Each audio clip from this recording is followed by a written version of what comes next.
Good morning and welcome to the Sunday celebrations here for the Centers of Spiritual Living Denver. We are a loving and prospering community here in the heart of Capitol Hill and online. We know that with everything going on, life can feel overwhelming. Here at CSL Denver, we want you to know that we are here for you. Please know that our practitioners are available for prayer work with you. Our names and phone numbers are on the website at www.cslddenver.org. Or if you have a prayer request, please email it to info@cslddenver.org. Reverend Elzia, along with all of our guest speakers, all of our practitioners, our music and service coordinators, want you to know how truly grateful we are for your online support. Thank you for watching our Sunday services, attending our online workshops and events, and providing financial support so that we can keep our virtual doors open. We love you all and know we'll be seeing you in person in the right and perfect time. And now, we'll continue to meet online until further notice. If you're interested in upcoming events and information, we send out weekly newsletters. Please go to www.cslddenver.org and sign up for our newsletters. We only send out one per week. Or send an email to info@cslddenver.org and request to be put on our mailing list. This week we are having our usual Zoom fellowship right after service. If you haven't already received an email this morning, please send an email to info@cslddenver.org to request a Zoom invitation. Please join us. We would love to say hi and catch up with you. That's it for the announcements this Sunday. Again, thank you for tuning in, and now back to our service.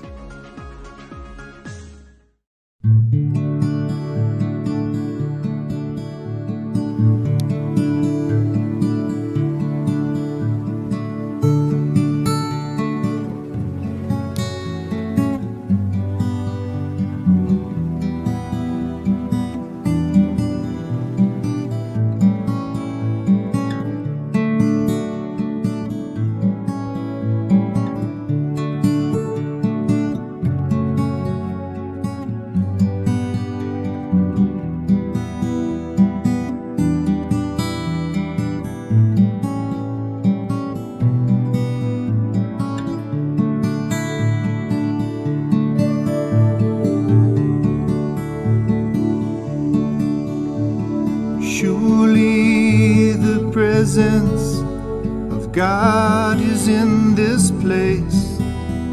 I can feel the mighty power and the grace. I can hear the brush of angel wings. I see glory on each face. Surely the presence of God is in this place.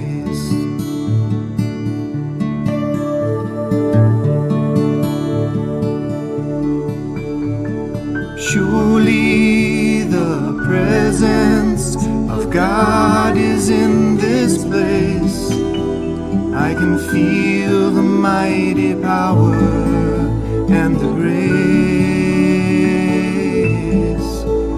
I can hear the brush of angel wings. I see glory on each face. Surely the presence of God is in this place.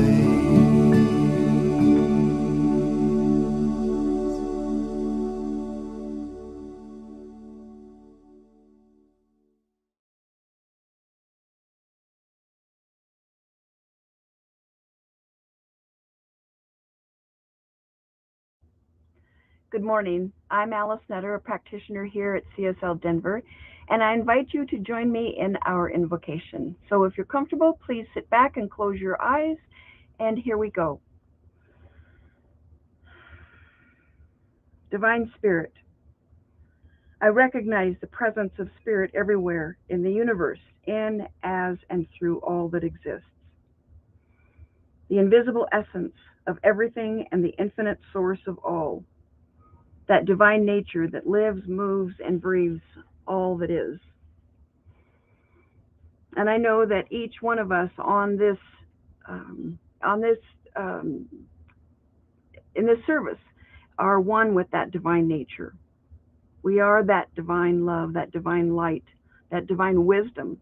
And so as we move into this service today, we so bless Reverend Robert's words and his sharing during the service, and with the music from our musical guest Ray Davis, and all who have chosen to join us this morning, either in person or online later this week, just knowing that Spirit is living, moving, and breathing each and every one of us. And we bless all those who are experiencing challenges in life throughout the United States and the world, whether it's weather-related, conflict-related, all that is, just knowing that Spirit is here, and right now. And I am so grateful and thankful. I'm so grateful for this teaching. I'm so grateful for CSL Denver. I'm so grateful for all who have chosen to join us this morning. And so from that place of deep, deep gratitude, I release this into that one mind, that one heart, knowing that all is well, and it is so, and so it is. And our reading this morning comes from Ed and Deb Shapiro, called Find Your Peace in the Midst of Chaos. Have you ever been stuck in traffic on a busy street and felt like it was just too much, or caught up in an argument that was going nowhere? A great meditation teacher once said there should be no difference between meditating in a cave or in the center of a city, because peace is inside us and is not dependent on external circumstances. Although this is undoubtedly true, it is definitely put to the test when your life is full of chaos or anger. Being in touch with your inner peace is not the same as being happy. When difficult or painful things happen, such as the loss of a loved one, you will not feel happy. That's for sure. But it doesn't mean you have to lose your peace. Beneath the tears and grief, there can remain a steadiness, an inner stillness, independent of the circumstances. Maintaining that peace, especially when confronted with difficult situations, means being able to let go all the time, constantly, in every moment. You might say, don't even pick that up, for as soon as you begin to hold on, whether to resentment, irritation, hurt, or anger, you create suffering for yourself. Your mind gets caught up in the emotion and you lose your balance. Letting go does not deny your feelings. You can feel all sorts of things, including sadness, joy, anxiety, or laughter. The difference is you're not holding on to those feelings. They come and then they pass. One of the greatest spiritual teachings is the awareness that all things are impermanent, that all things come and go, that you cannot cling to anything, not even pleasure, without also creating suffering. As you integrate the truth of this teaching, it's wonderfully liberating, for it brings you back into the present moment. If everything is so impermanent, including yourself and your feelings, then there is no purpose in holding on and trying to make those feelings last longer. Rather, there is far greater joy in releasing them and reconnecting to sanity and peace. Chaos is natural. If you look at the world, it's everywhere, but to find your peace in the midst of chaos is something you have to deal with. Life is unpredictable and will bring about many different emotions and mind states that can be challenging and difficult, even unbearable at times. But beneath all the dramas, distractions, and problems, there is a still and calm place you can rest in. If amidst the turmoil you can find just one moment of peace in each day, then your whole life will become more joyful. Like the water in a lake, when your mind is calm, you can see the depths below. But when your mind is disturbed, it is easy to get caught up in the waves. Through meditation, you can become more aware of when emotions arise, so you can take some time to chill out before they take over. If circumstances cannot be changed, then you can change your attitude toward them.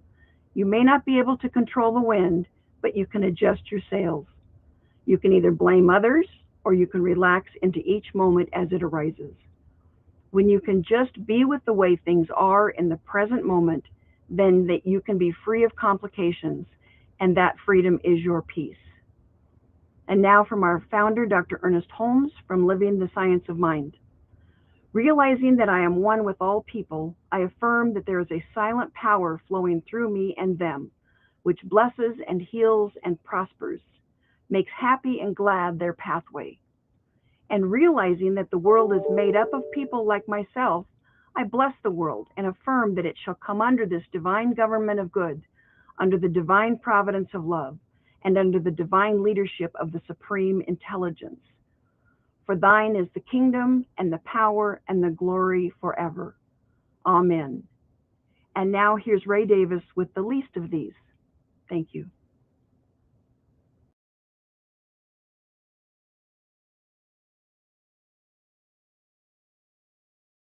Well, hello, CSL Denver. This is Ray Davis, your musical artist of the month of May, coming to you from Los Angeles, California. I'm grateful to be with you today. Really grateful to be with you this month. It's been wonderful. And the song I have for you today is something that takes some inspiration from Matthew 25, a place where Yeshua is recorded to tell a particular story about a king who says, if you've done what you've done to the least of these, my brethren, you've done unto me. Well, I'm turning this around and looking at myself in terms of how I'm looking at other people, how I'm treating the so-called least of these, especially in times where so many people seem to be so angry about so much and want to point fingers. It's their problem. They're the ones to blame. They're the ones to blame. No. I want to check the heart first. So this is called the least of these.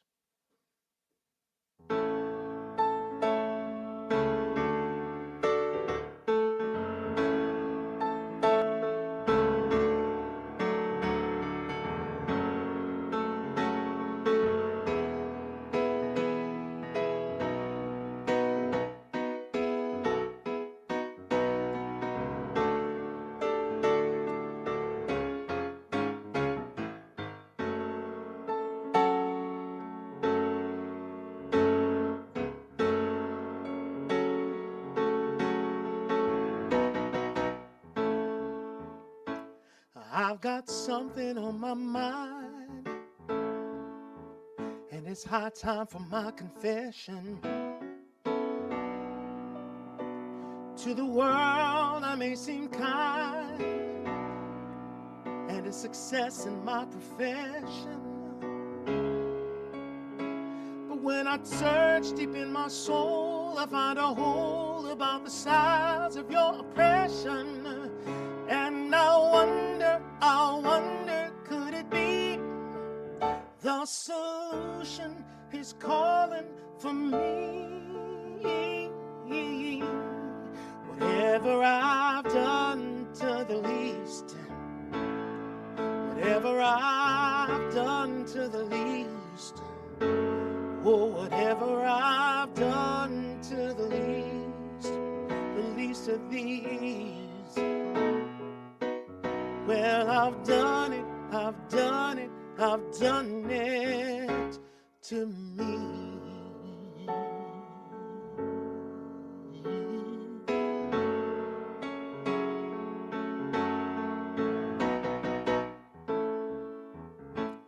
Maybe I can see the signs, maybe I don't want to name it.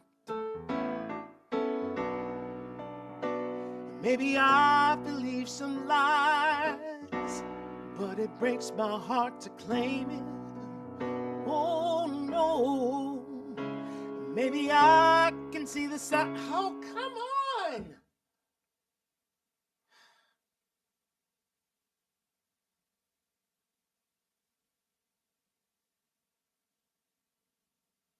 Maybe I've been socialized.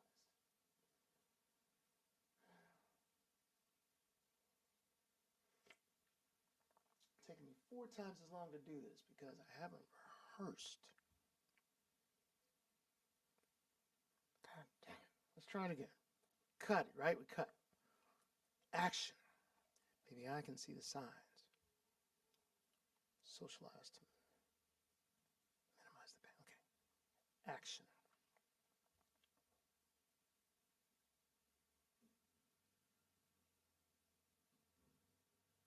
Hello, CSL Denver. This is Ray Davis, your musical inspiration for the month of May. I'm coming to you from Los Angeles, California, and I'm really grateful to be with you today. I'm grateful to have been with you all this month. It's wonderful, wonderful, wonderful. Thank you so much. The song I have for you today is called The Least of These, and part of the inspiration for the song comes from A story that Yeshua tells that's recorded in Matthew 25. And the other thing is the current unrest. You know, so many people seem to be angry about so many things. You're saying it's the fault of those people, or if those people were only to change, or if this institution would change its laws, or that institution, etc. Instead, I'm taking the cue from Yeshua and I'm looking within. How am I treating the so-called least of these? How am I behaving? How am I giving the love and concern and compassion that I can as a true child of the light? This is the least of these.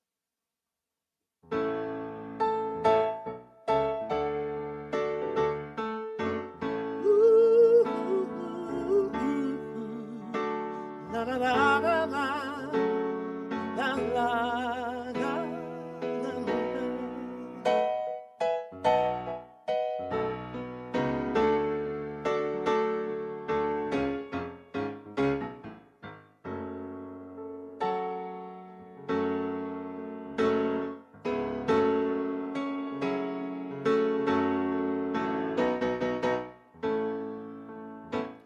I've got something on my mind,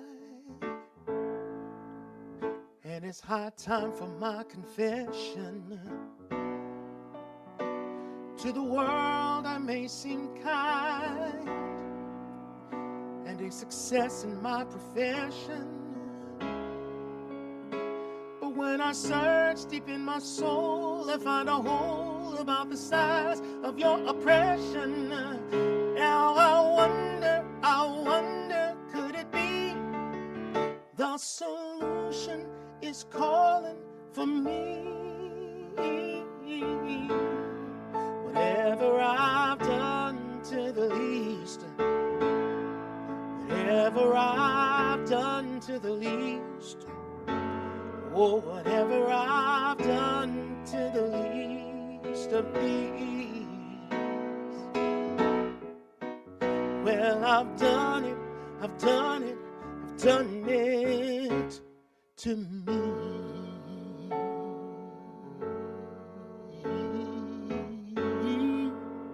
Yeah.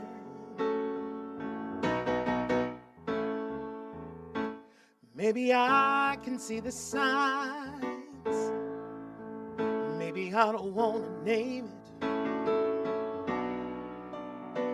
Maybe I believe some lies, but it breaks my heart to claim it. Ooh. And maybe I've been socialized to minimize the pain you feel, then just reframe it. So I'm wondering now, can I be a solution somehow? Whatever I've done to the least, oh, whatever I've done to the least, whatever I've done to the least of these, well, I've done it, I've done it, I've done it to me, yeah. I just can't take it no more, yeah. Blaming somebody else for my life, for my life.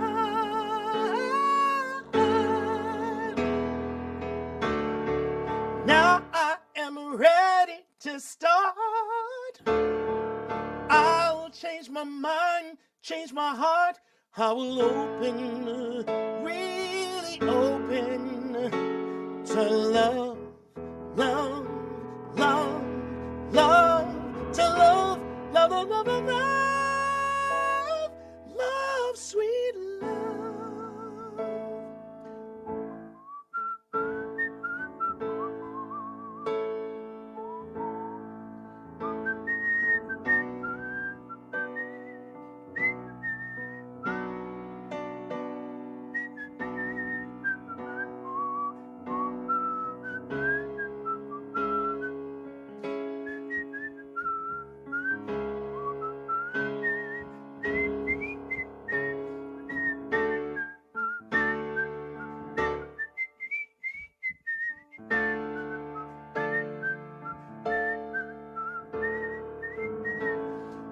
whatever I've done to the least, whatever I've done to the least, whatever I've done to the least of these, the least of these. Oh, whatever I've done to the least, whatever I've done to the least. Oh, whatever I've done to the least of these. Well, I've done it to me.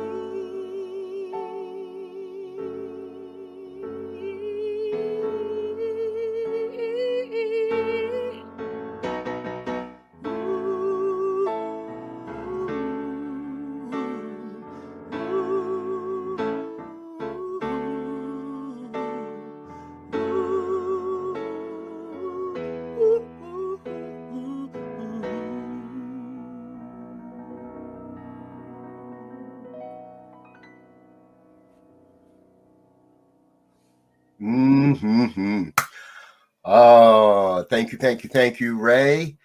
Hello, Center for Spiritual Living, Denver. So good to be with you, dear ones. I'm Reverend Robert Brzezinski. I'm grateful to be here with you.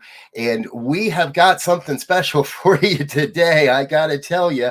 And we're going to explain everything you just experienced and more as we go along today. So I'm grateful to be with you. It's always fun to be with CSL Denver. You are a place, a space, and a face of love.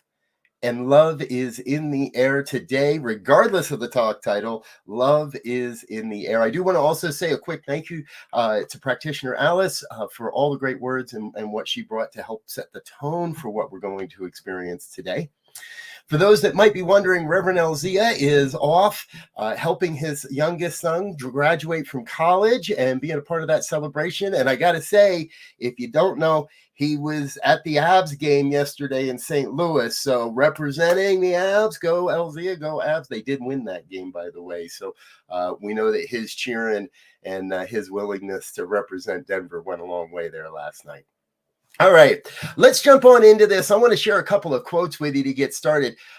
First up, Eckhart Tolle, where there is anger, there is always pain underneath. Where there is anger, there is always pain underneath. Ralph Waldo Emerson said, for every minute you're angry, you lose 60 seconds of happiness. Didn't know we were doing a little bit of math this morning, did you? And from Jennifer Hadley in her book, The Daily Shot of Spiritual Espresso, the anger I felt propelled me to find a spiritual solution that led to the best part of my life. So yes, we're talking about anger today. And as many know, this is part of the Centers for Spiritual Living annual theme. We're looking at emotions all month this month. Last month, Reverend Elzia gave us a great list of the primary emotions that we experience. And today's talk is supposed to be titled Facing Anger with an Open Heart. However, you guys all know me a little bit. I had to change that a little.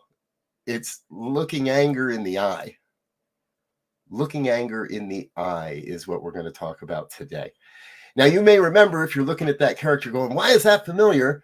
It's from a great movie by Disney called Inside Out. If you haven't seen the movie, please do go check it out.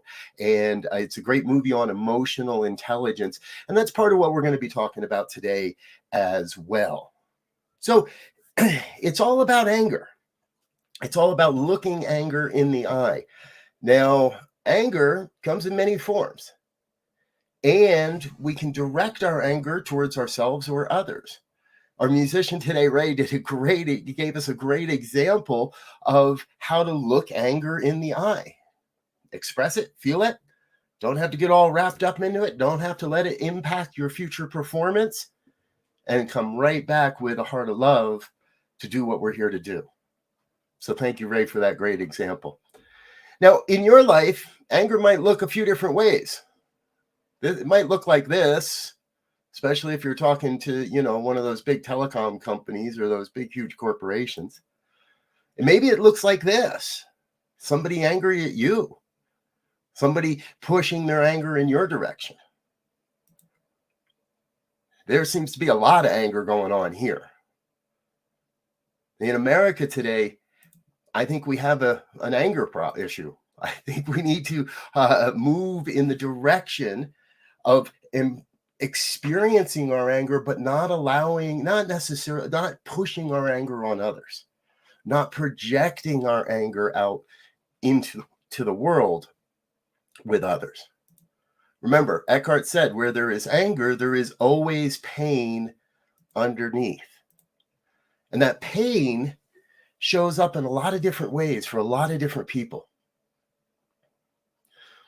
I'm going to invite you today to call to mind something that you've experienced perhaps over the last couple of weeks that brings forward pain, that reminds you of your pain.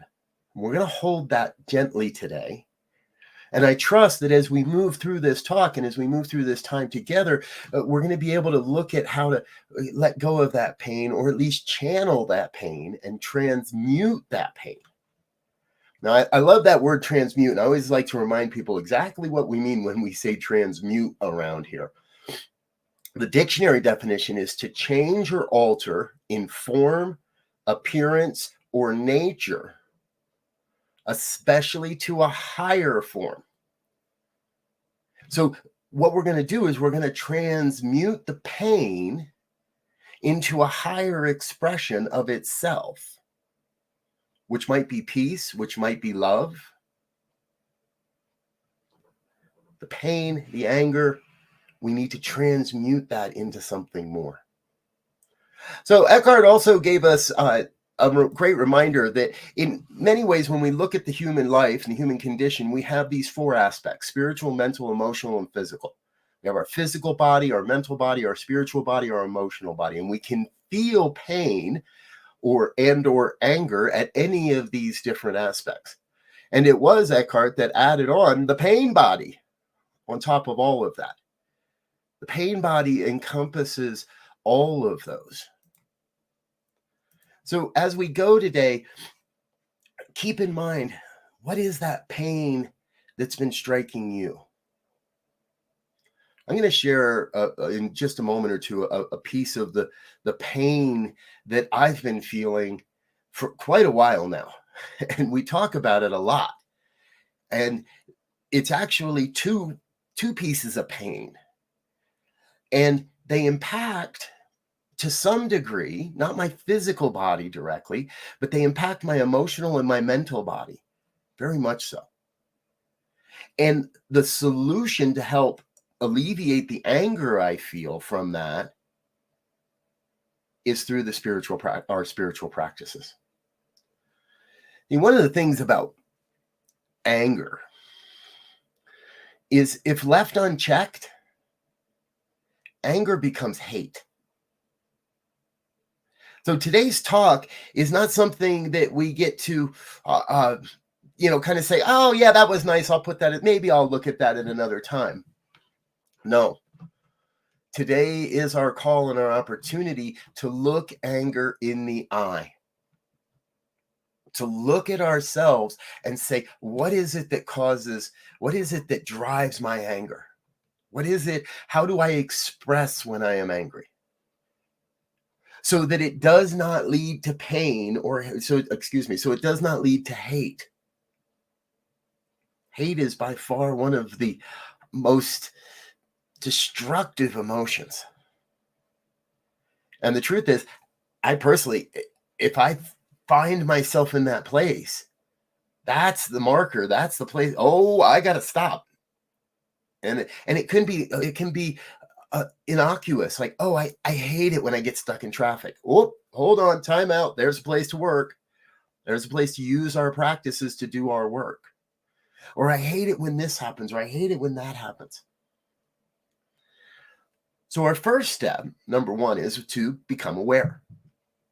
When we become aware of our language, when we become aware that we are pushing these feelings out there in the world, that's the first step. The second step is to interrupt my language. Long ago, when I first got into this philosophy, I would use that word hate quite a bit. And through my early education in the early classes, I realized that is way too strong of an emotion to just be casting about willy-nilly and throwing around like nothing. But I had to change my behavior, and I did that by changing my language. It doesn't mean I didn't still have the emotion. It doesn't mean that I didn't still have the trigger. It doesn't mean that I don't still have those emotional triggers today. It just means that I've used these principles to redirect my consciousness and recognize, okay, here is something. How am I going to describe it? I'm going to describe it as I highly dislike that. I highly dislike being stuck in traffic. I highly dislike race-based aggression and hatred and violence. I highly dislike the unlimited proliferation of gun usage in our country today. I highly dislike when those two things come together. When we start to look at all these things, I found this diagram and I wanted to share it with you because I think it's so important. See, we're already talking about the awareness of our emotions and then the management of our behaviors. When I feel that emotion rise up, I just have to be aware of it. When I see those emotions rising up in the world, in the country, out in society, then I have social awareness. And that awareness leads me to change my behavior, manage myself better. You notice that, again, our dear friend Ray didn't let his moment of anger cause him to fail a second time, to mess up, to have to do the song 2 or 3 or 4 times. Got in it the second time and was done. Out in the social world, that is our relationship management. So I'm managing how I interact with those around me, whether it's online or in person, whether it's in the supermarket or sitting in traffic. And then the work becomes how I perform in the world and how I evaluate the performance of those around me.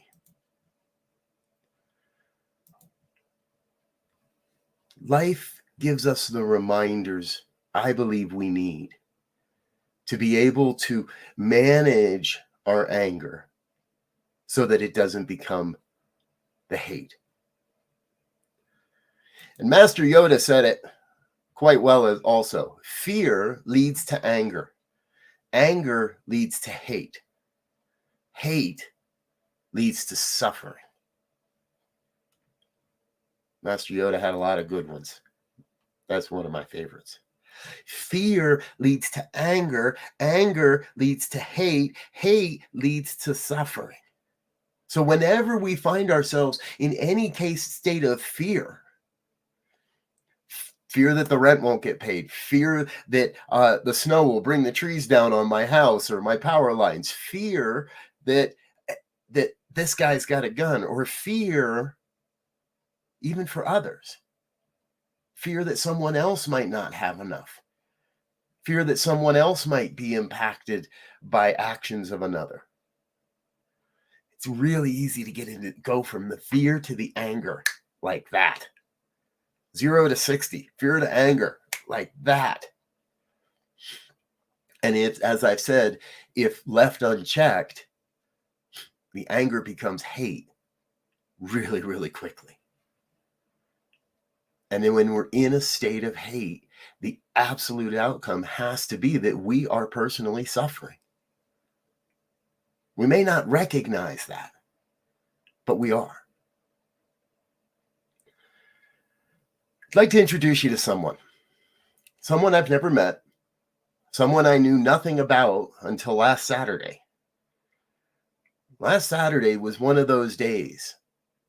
It was one of those days for me where my anger was up.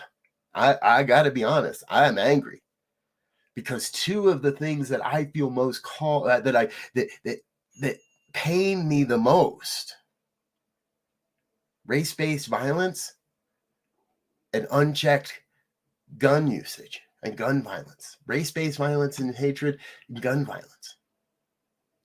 So I'd like to introduce you to Aaron Salter Jr.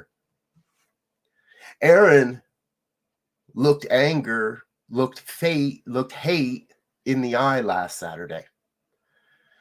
Aaron's a security guard at the Top supermarket in Buffalo, New York. What I've learned is his mother was a checker for that same supermarket for many, many years. She was not in, and she's already made her transition.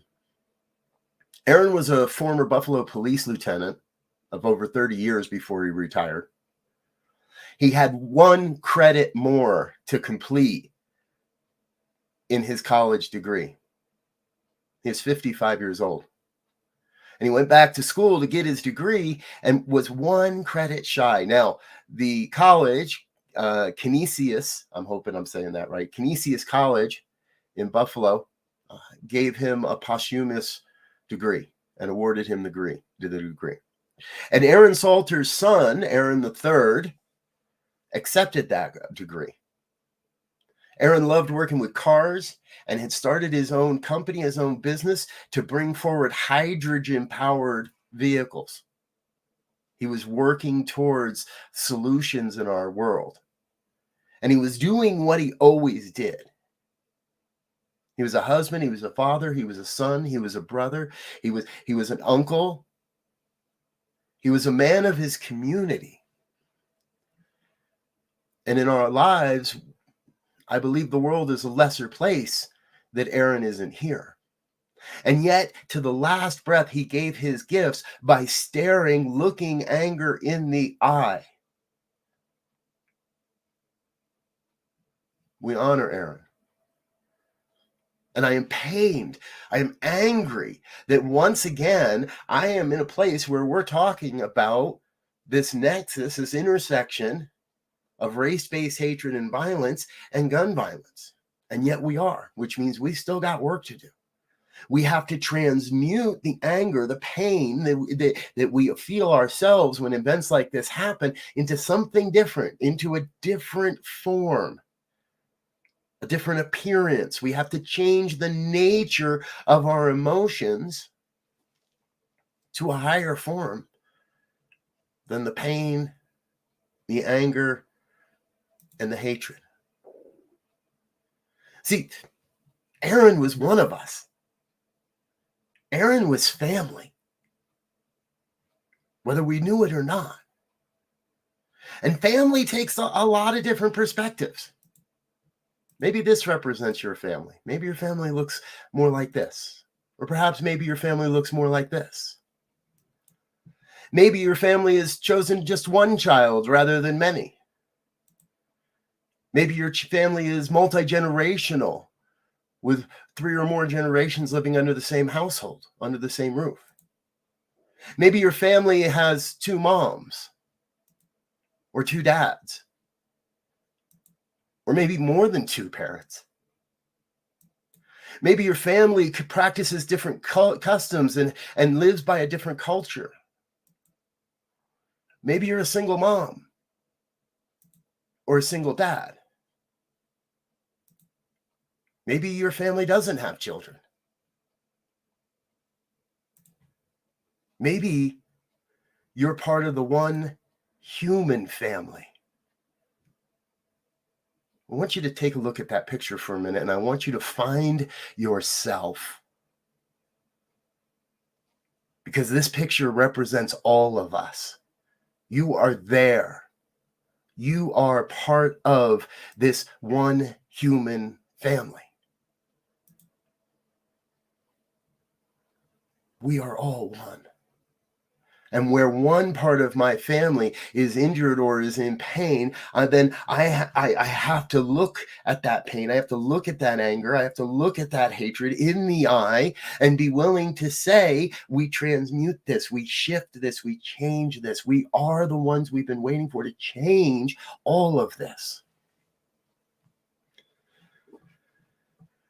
Recently, I was actually late last night, as I was writing this talk, I was introduced to a video clip. Now, this happened, and I'm going to share just a couple minutes of this video with you.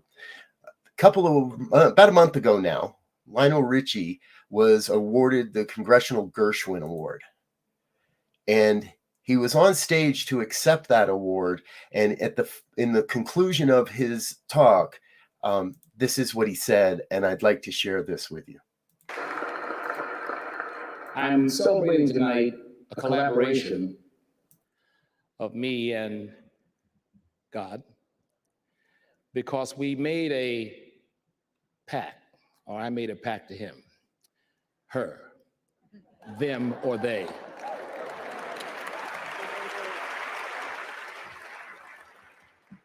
want to make sure that's correct.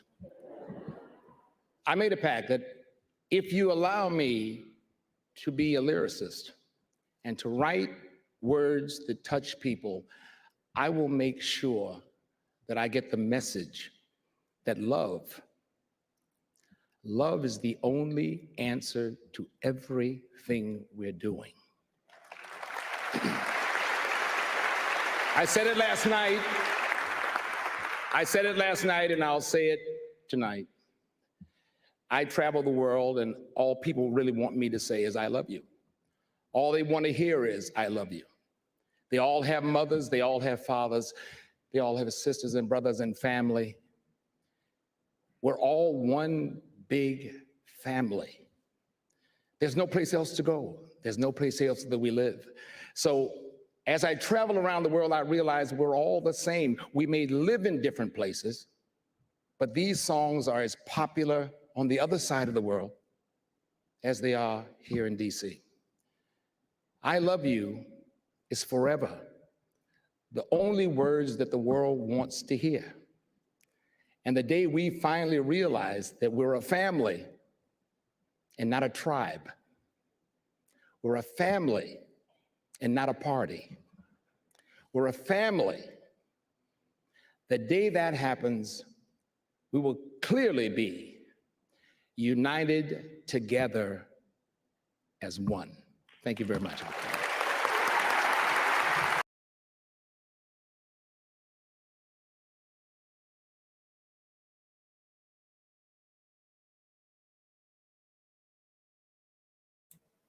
Thank you, Lionel Richie.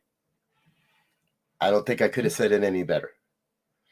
We must recognize we are united as one. That's what this whole philosophy is built upon. Over 100 years or more now, and this whole philosophy is built on the idea that deeply we are one. We are family. We're not red states and blue states, purple states.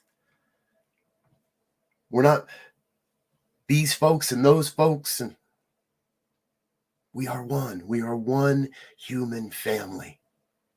So how do we go about this? How do we go about this concept of transmuting anger, hate, into love, into peace? How do we transmute that? Well, that's why we're here, folks. That's why this philosophy, this community, this spiritual center exists. Because we've been following the words of Ernest Holmes for a long, long time now. And there are people in your midst, the professional practitioners of your community, that have done a lot of work and a lot of training to support you when you're having a tough time seeing the love or seeing the peace or making the shift from one to another. Ernest Holmes wrote in The Science of Mind, when using treatment, which is our form of prayer, the practitioner first realizes their own being as spiritual. Now, I want to make a distinction here. Holmes uses the word practitioner, and I firmly believe there is a difference between a practitioner and a professional practitioner. Professional practitioners, as I've mentioned, and there's numerous ones in your community, Alice here today, representing other practitioners of your community.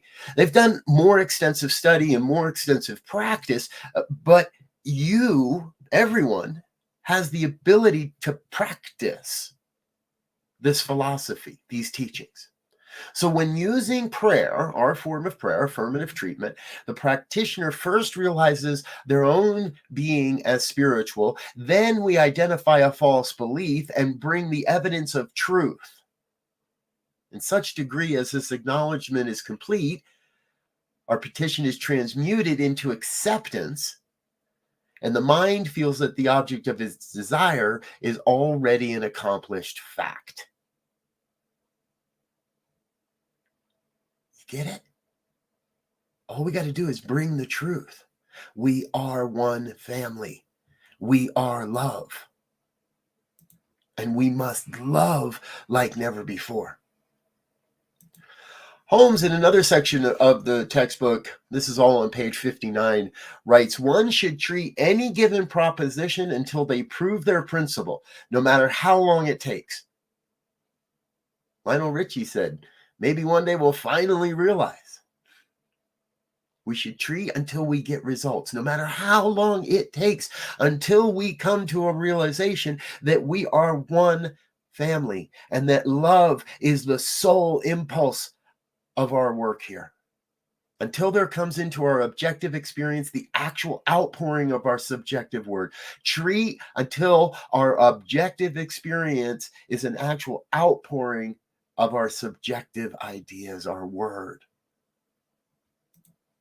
Next paragraph down, he writes, the practitioner must know and must state that there is no obstacles in the pathway of truth. And I want you to know, when Ernest Holmes uses capital letters, he really means it.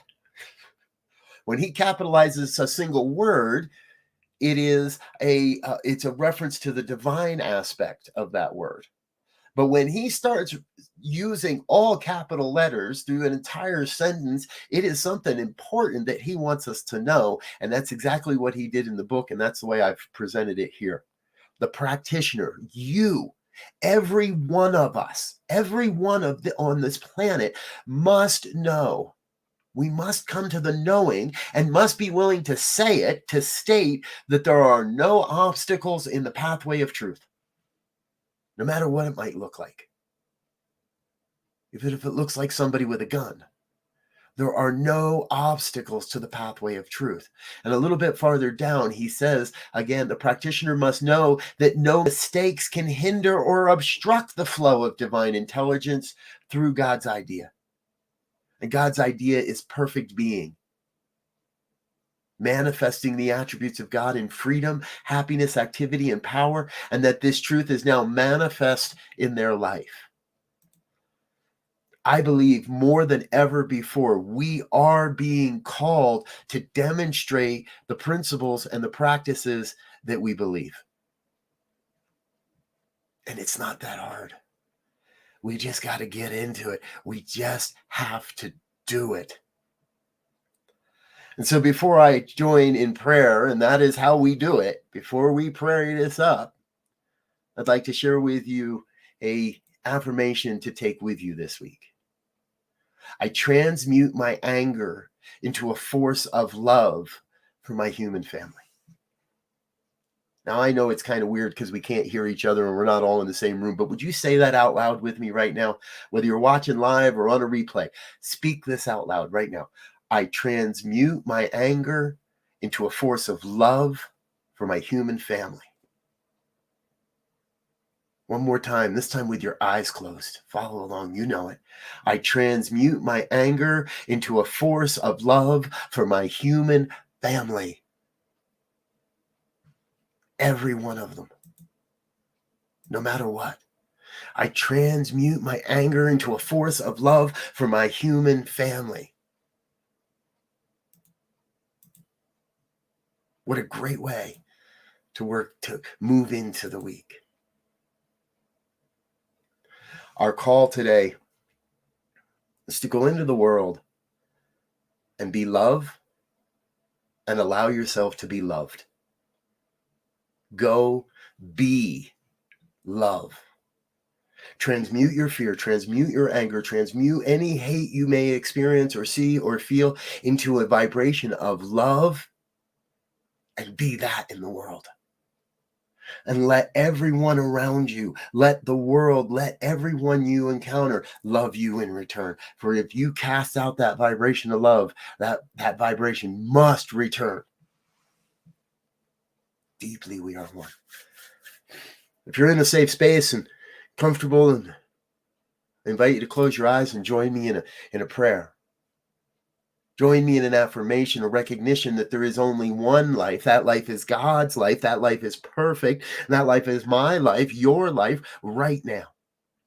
That we are each and every one of us a vital aspect of this one human family that is billions and billions and billions of heartbeats strong, that we are each a unique emanation of the divine, that we each have a unique set of gifts and skills and talents to bring to the world, would be it song or dance or thought or word. No matter what it is, there is that within you that must be expressed. I know the world would be a much, much lesser place without each one that is here, each one that hears these words, each one touched by the collective vibration we are raising up together. For this is not me doing this work. This is the family doing this work. This is all of us doing this work. This is the divine flowing through every one of us to bring forward love.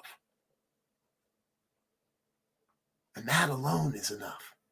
Love.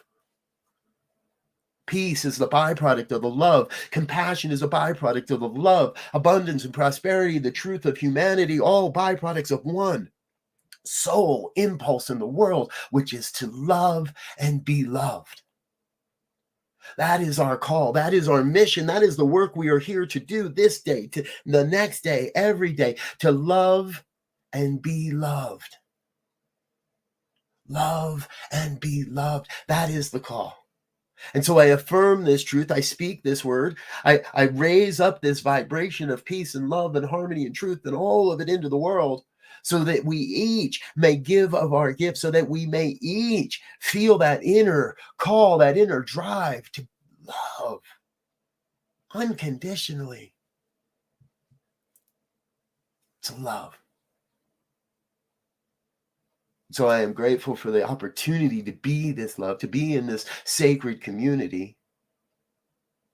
As I release this word into that universal law that must take this prayer and make form, must take this prayer and create experience, must, by the laws of the universe, this word must be made demonstrated, must be made manifest. But that's not my job. I let the divine do that. We cast this word into that law in full confidence and faith that it is already being operated upon, that the divine universal law is already operated upon this prayer, and let it be.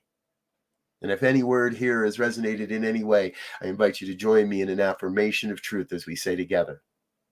And so it is.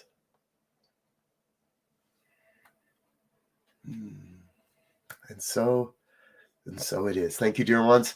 Thank you for being here today. I'm going to get out of the way and I'm going to go be love. Thank you, Reverend Robert. Powerful talk today. I really appreciate it. I'm going to have to watch it several times and take notes. We'll send you the slides. Thanks. Okay, and now is time for our offertory. And we are so, so grateful and blessed for everyone's support of CSL Denver, whether it's in time, treasure, or talent, and especially during this time of change. We feel your love, and thank you so much, and we send our love back to you. Whether this is your first time joining us or you are a returning community participant, we want to thank you for your continuing financial support of the important work we are striving to provide. Right now, there are several ways you can make your financial contribution to Center for Spiritual Living Denver, and this information is running along the bottom of the screen. You can either do text to give, go onto our website and push the donate button, or you can write us a check and send it to our P.O. box, which is along the bottom there. So please take your gift in your hand, or even just holding your hand over your heart, and repeat with me our usual affirmation. This perfect gift is spirit in form, circulating and blessing all that it touches. Freely I give, and joyously I receive. And so it is. And now we just have one announcement for today. Our usual virtual fellowship on Zoom is this morning. We would love for you to come and join us and let us know how you're doing.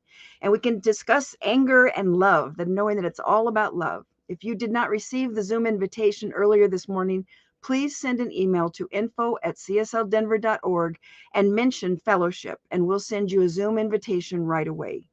And meanwhile, we hope you have a wonderful week and affirm right here and right now that 2022 is blessed and perfect in all that it is. We love you. We miss you. Please take care of yourselves. Let's close out with I release and I let go. There was a time in my life, thought I had to do it all for myself. Didn't know the grace of God was sufficient. I didn't know the love of God was at hand.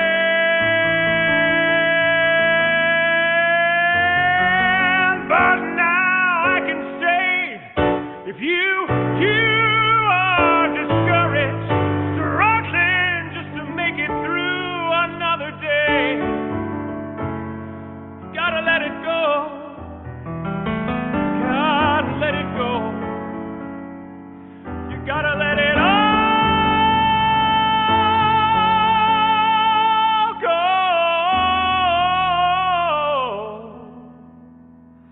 And this is